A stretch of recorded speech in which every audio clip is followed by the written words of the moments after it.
ছোট বৌমা পরে খাবে। আমার বউ পরে নাস্তা করবে মানে? মা এসব তুমি কি বলছো? এই বাড়িতে আমার স্বামী একমাত্র ইনকাম করে, আর এতগুলো মানুষ তোমরা বসে বসে খাও। একটা সংসার কিভাবে চলে তোমরা জানো? কত টাকা খরচ হয় প্রত্যেক মাসে তুমি জানো? ভাবি, তুমি কি আমাদেরকে খাবার খোটা দিচ্ছ? তুই যদি সেটা বুঝতি তাহলে এতদিন একটা চাকরি ম্যানেজ করে আমার সাথে এই সংসারে হাল করতি। ভাইয়া, আমি তো চাকরি খুঁজছি, আমার কপালে তো কোনো চাকরি জুটছে না। শোনো, চাকরি না হাতের মোয়া না, বললেই পাওয়া যাবে। তুই যদি ফকিন্নির বাচ্চাটাকে বিয়ে না করে বড় বৌমার খালাতো বোনকে বিয়ে করতি, তাহলে তোরও দুলালের মতো একটা ভালো চাকরি। শেফালি গরিব ঘরের মেয়ে, সেটা ঠিক আছে, তোমরা কেউ ওকে অপমান করে কোনো কথা বলো না। তুই একটা গরিব মিসকিন ফকিন্নি মেয়েকে বিয়ে করছিস, মা তো সেটাই বলছি। এখানে অপমান করার কি আছে? আজ থেকে এই বাড়ির সমস্ত কাজ তোমার বউ করবে। আমার বউ এবারে সব কাজ করবে? তোর ভাবে ঠিকই বলছে, সে হচ্ছে বড় লোকের মেয়ে, সে কেন কাজ করবে? তুই যতদিন না পর্যন্ত দুলালের মতো একটি ভালো চাকরির ব্যবস্থা করতে পারবি, ততদিন পর্যন্ত তোর বউ এই বাড়ির সব কাজ করবে।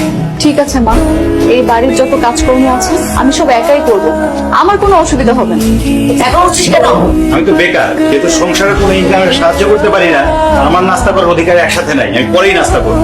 এই ফকিন্নির মেয়ে, নম্বর মতো দাঁড়িয়ে আছো কেন? বড় বৌমা কি বলেছে? হ্যাঁ, বড় বৌমা বলেছে দুটা ডিম পোস্ট করে আনতে, যাও নিয়ে এসো। ঘরে কি আর কোনো কাজ নেই?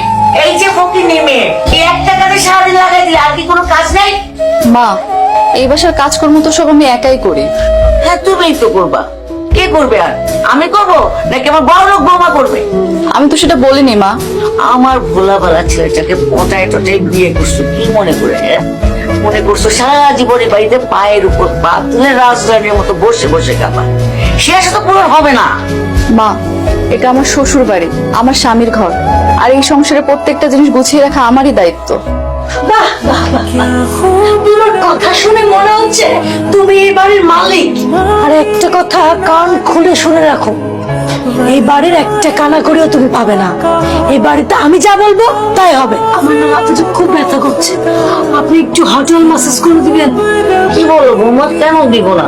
তুমি হচ্ছে আমার লোক, কি বড় লোক বৌমা, তোমাকে মাথায় মেসেজ করে দিব না? কাকে দিব? এই ফকিন্নির মেয়েকে? চলো চলো। এই সংসারে সবাই তোমাকে গাধার মতো খাটাচ্ছে, তা আমি কোনো প্রতিবাদই করতে পারছি না। শোনো, এই সংসারে কোনো কাজকর্ম করতে আমার মোটেও কষ্ট হয় না, শুধু খারাপ লাগে কিছু মানুষের আচরণে। কি করবো আমি নিজেই বুঝতে পারছি না। সব জায়গায় শুধু সিভি জমা দিচ্ছি, কিন্তু কোথাও থেকে কোনো রেজাল্ট আসছে না।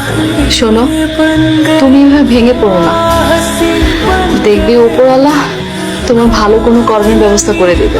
তোমার তো ব্যাগ পেই, তুমি কিন্তু ভুলেও বাসায় কোনো কাজ করবে না, ঠিক আছে? যদি তোমার কোমরে প্রেসার পড়ে তাহলে তোমাকে নিয়ে যেতে হবে আমার ডাক্তারখানায়। এই ডাক্তারখানায় টানাটানি করতে করতে আমার যা ব্যাংক ব্যালেন্স আছে সবকিছু খালি হয়ে যাবে। আচ্ছা, তুমি কি আমাকে বোকা মেয়ে মনে করেছো? হ্যাঁ, যে আমি বাড়ির সমস্ত কাজ করব? আমি হচ্ছে বড় লোকের মেয়ে।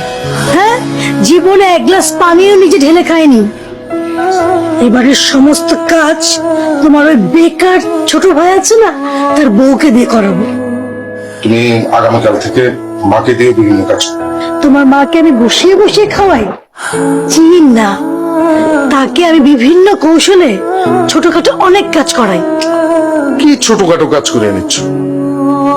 তুমি মাকে দিয়ে সব ধরনের কাজ করো, আর আমার ব্যস্ততায় মায়ের এই কাজগুলো তোমাকে অনেক হেল্প করবে, তোমার প্রেশার কমিয়ে। তোমার মা বলেই তো আমি তাকে বিভিন্ন রকম ছাড় দিই।